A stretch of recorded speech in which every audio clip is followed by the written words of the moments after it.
చాలా రోజుల తర్వాత ఈ రోజు నాకు చాలా తృప్తిగా ఉంది పెదనాన్న. రాహుల వెంటాడిన ప్రభాస్ ని ఈ ఇంటి వైపు చూడాలంటేనే భయపడేలా కొట్టాము. వాడి దగ్గర వీడియోస్ అన్ని డిలీట్ చేసేశారు. థ్యాంక్ యూ పెదనాన్న. ఇందులో నేను చేసిందేమీ లేదమ్మా.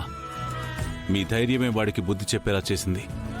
రామా హ్యాపీగా మళ్ళీ అత్తారింటికి వెళ్ళిపోయింది. ఏ సమస్య లేదిప్పుడు. అక్కడ రామ శౌర్య, ఇక్కడ నేను ఆద్య హ్యాపీగా ఉంటాం.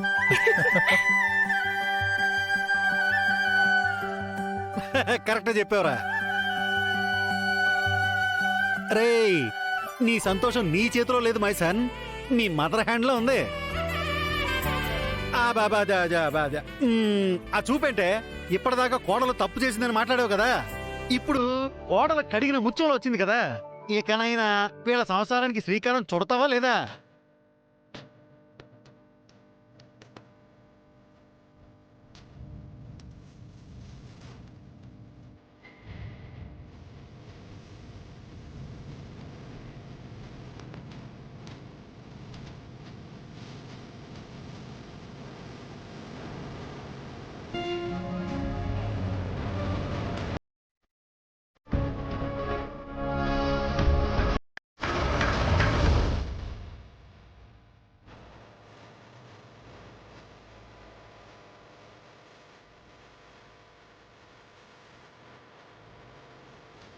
అబ్బా, భయపెట్టేసావు కదే.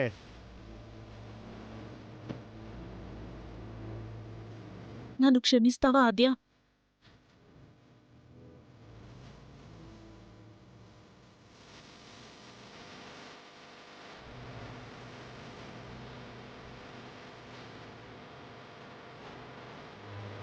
ఎన్నెన్ని మాటలన్నాను. ఈ అత్తయ్యని మన్నిస్తావా? అత్తయ్య, అమ్మ స్థానంలో మిమ్మల్ని చూసుకున్నాను. మీరు మమ్మల్ని దీవించాలే కానీ మేము మిమ్మల్ని మన్నించే పరిస్థితి ఎప్పటికీ రాదు.